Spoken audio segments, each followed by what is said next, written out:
Whenever we talk about 1950s sci-fi, most people immediately think cheesy or alien. But if you look at Bernard Herrmann's score for The Day the Earth Stood Still or Danny Elfman's Mars Attacks, the orchestration is actually brilliant, dark, and extremely unconventional. In today's Soundiron session, we're going to be looking at some orchestration choices that give you that exact vintage alien vibe and how you can get your orchestration to sound a little bit more realistic in your DAW, so let's dive in. Before we get started, my name is Craig Peters with Soundiron. We make virtual instruments spanning nearly every genre, and you're going to be hearing a lot of Soundiron in this video. So if you want to learn more about what we do and check out some of our virtual instruments, you can click the link in the description. And back to the video. So at the beginning of this track, it's mostly inspired by The Day the Earth Stood Still, but the last half is a little bit more inspired by Mars Attacks. And even though Mars Attacks was probably heavily inspired by The Day the Earth Stood Still, most of this demo is probably inspired by Bernard Herrmann. But I really wanted to have it start off with a little bit more of a mellow vibe, mostly with some strings, harp, and vibraphone.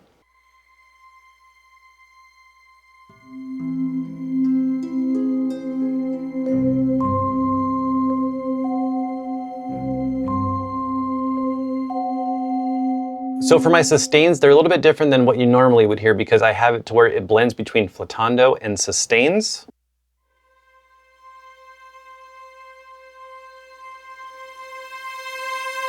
So you hear at the top of the mod wheel, it's a little bit more expressive and powerful, but at the very bottom, you're just hearing those really soft flatandos. And then after that, with the second violins, I'm using some harmonic sustains to layer on top.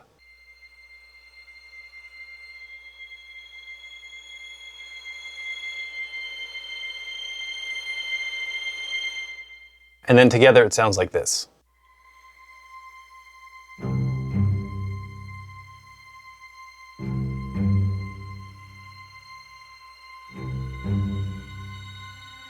And then after that, we're bringing in some minor second trills with the violas. These are great for building tension and also trying to fill in a little bit more of the mid-range in the string section. And then to create a little bit more rhythmic interest, we're using some pizzicatos from the cellos and the basses.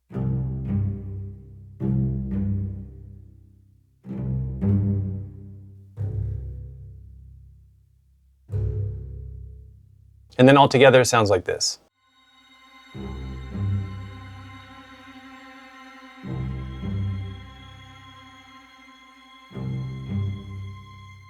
After that, I'm using our Elysium harp to outline some C augmented chords to really give it a little bit more of that spacey vibe.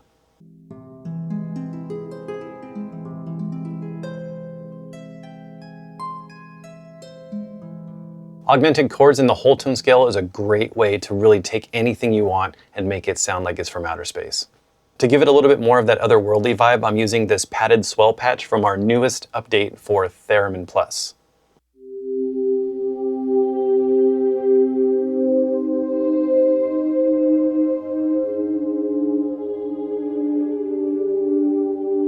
It's very subtle, but it gives it just that little bit of atmosphere to take this track to a little bit more of that sci-fi level. And then getting back a little bit into the orchestration that I did, I layered the cellos and the basses with this woodwinds ensemble patch, mostly focusing in the lower range.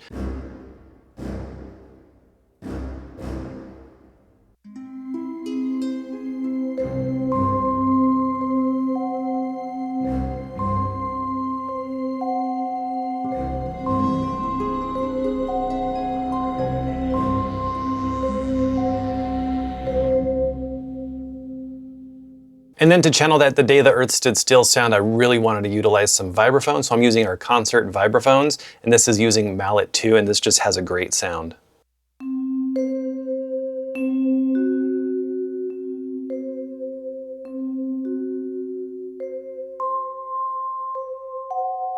And then I'm also playing some chords on this little vibraphone melody a little bit later. It's mostly 3 chords that you're going to be hearing later on in the track, and it sounds like this.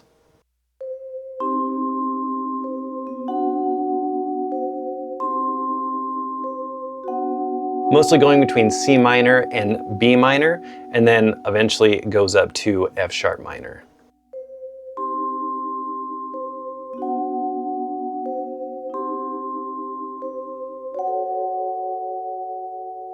And then to give it a little bit more of that classic Bernard Herrmann-esque sound with the brass, I wanted to use some of these Harmon mutes, as well as some cluster loops and these staccato clusters.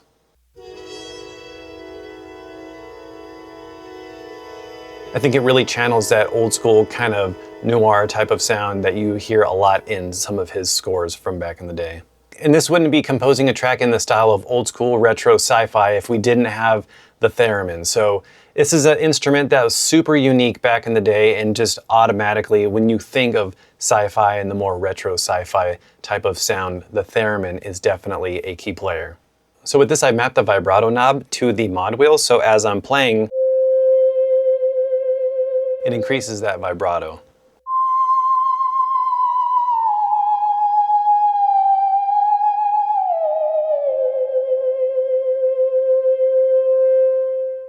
Now let's have a listen to when the Theremin melody starts to come into this track.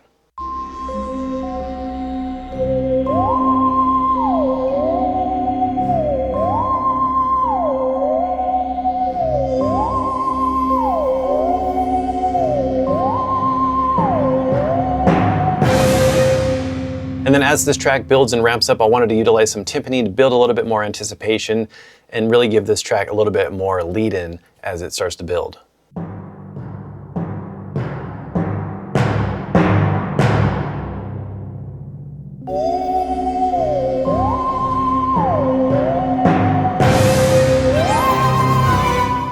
And then for those big accented cymbals, I'm utilizing our Apocalypse percussion elements.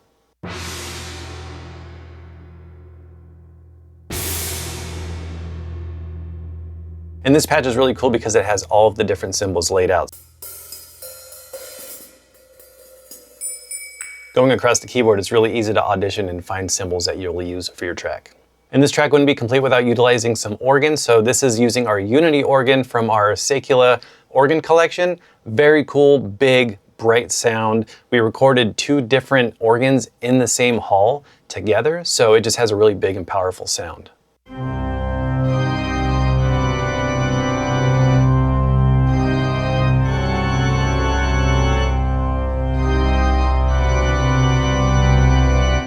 And when the organ comes in, it sounds like this.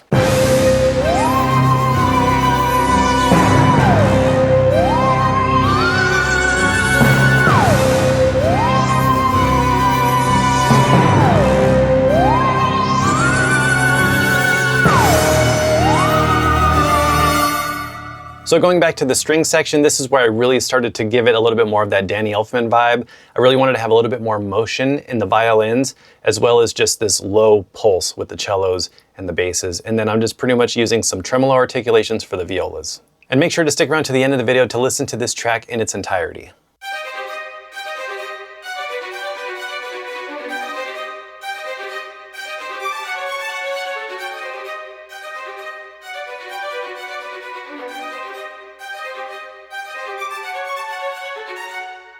And with these piccados, I'm pretty much just outlining C minor, B minor, C minor, and then F sharp minor. Super simple, but really is effective for just having a little bit more of that darker sort of spooky sound that you would hear from Danny Elfman. And then we have some viola tremolos. I really love the tremolos in Hyperion Strings Ensemble. It just has a really great sound.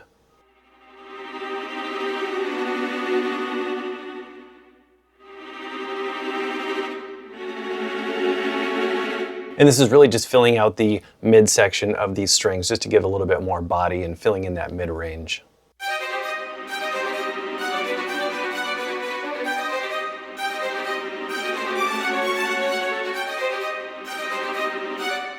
And then the cellos and basses are pretty much chugging along, just adding this low-end motor to this whole track. It sounds like this. And I really love this. When you hear it by itself, it almost has this dark march-like quality to it. And then let's have a listen to it all together.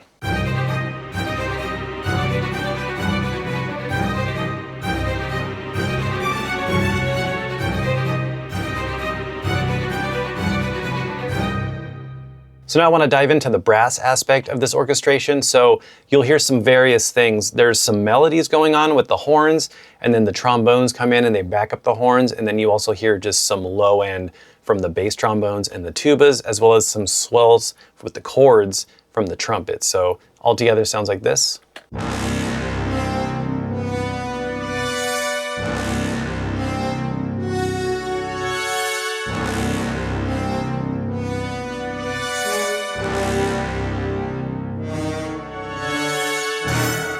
And one of my favorite articulations within Hyperion Brass, which is what you're hearing in this demo, is that the decrescendo highs just have this great sound. They're great for melodies.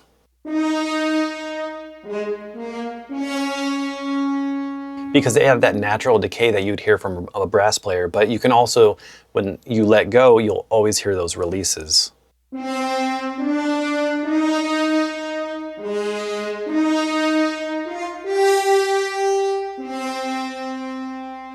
Which is great for that kind of thing. But then I'm also using some staccatissimo samples in this with my expression map, so you can hear a little bit of this.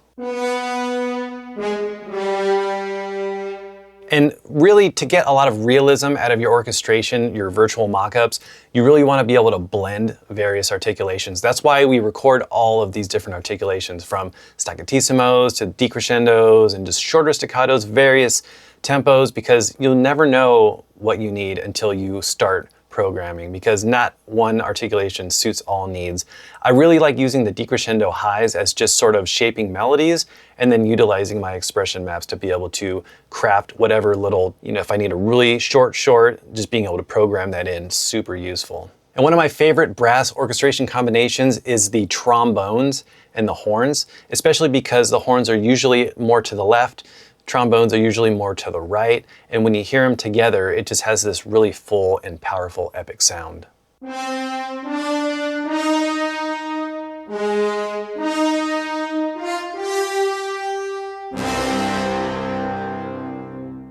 Love that sound. It really helps make some of these melodies towards the end pop, especially when it modulates.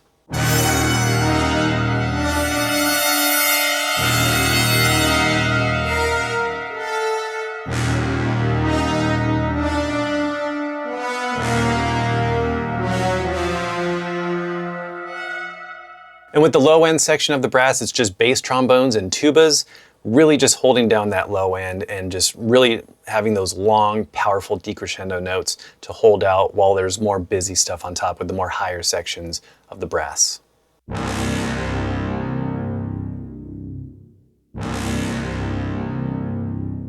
I just love that. It sounds so powerful and just super low end. And then all together. Then you have those trumpet swells, basically just outlining those chords that we talked about earlier. And then this is where it modulates.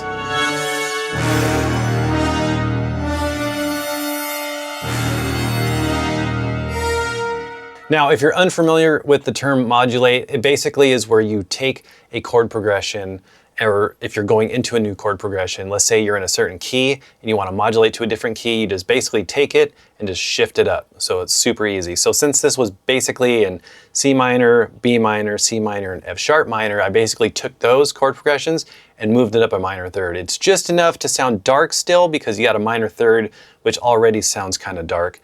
And then you're basically taking the whole chord progression and shifting it up. So it sounds like it's building even more. And when you think of aliens, if you're watching something where someone's getting abducted or something really crazy is happening with something like that, when you modulate up a key, I'm almost thinking about it like that from a scoring perspective, as well as if like you're watching someone on screen, aliens are coming down and they're getting abducted, something wild like that. So it's a really great way and a great technique to get yourself out of jail if you're running out of ideas.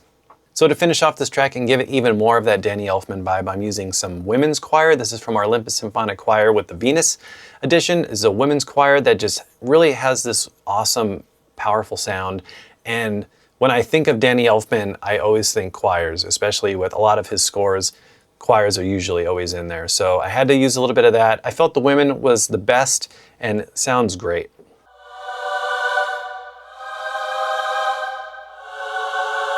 With the women's section, I'm pretty much outlining these chords, but I'm just using inversions. So I felt like these sounded a little bit better in the context of the orchestration and just the overall sound in the track.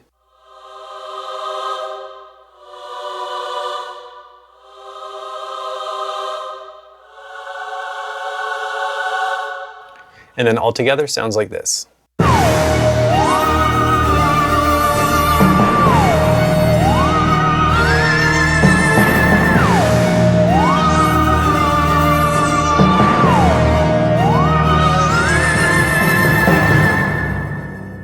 Alright, so that about wraps up the Soundiron session on composing in the style of retro 1950s sci-fi. If you want to learn more about any of the virtual instruments that you heard in this video, make sure to head over to soundiron.com. Thank you so much for watching. Subscribe if you have not already. If you like these types of videos, give us a thumbs up, and we'll see you on the other side.